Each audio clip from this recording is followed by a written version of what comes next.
اهلا بيكم مع اخبار النادي الاهلي اليوم. خبرنا الاول، تعرف على اول تعليق من كولر بعد الخسارة من الزمالك. قال كولر: قدرنا نجيب هدف ولكن تلقينا هدف وخسرنا ضربات الجزاء وده وارد في الكورة. انا ليس من وظيفتي تقييم المنافس. اول ماتشين لعبناهم في افريقيا قدمنا اداء جيد، ولكن في لقاء الزمالك لم نلعب بشكل جيد. كان في مساحات كبيرة في خط دفاعنا، والكرة الوحيدة اللي وصلوا بيها للجون جابوها هدف.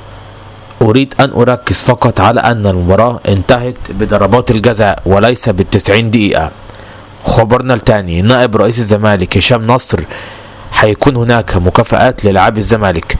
قال هشام نصر: بالطبع سيكون هناك مكافآت، ولكن دعونا لا نستعجل الأمر ونحن لا نتسرع في أي قرارات.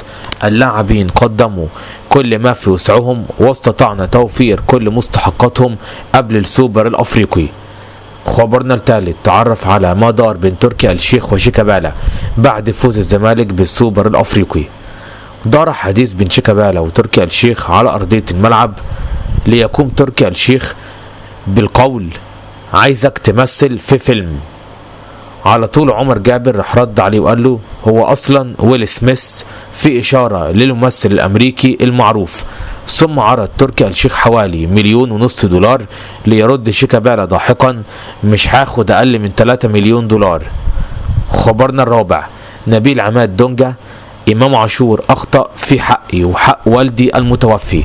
قال دونجا: امام عاشور اخطأ فيا واخطأ في والدي اللي متوفي، وهو ده كان رد فعلي لان والدي متوفي ولا اعاتبه، فقد كان هذا ردي في الملعب فقط.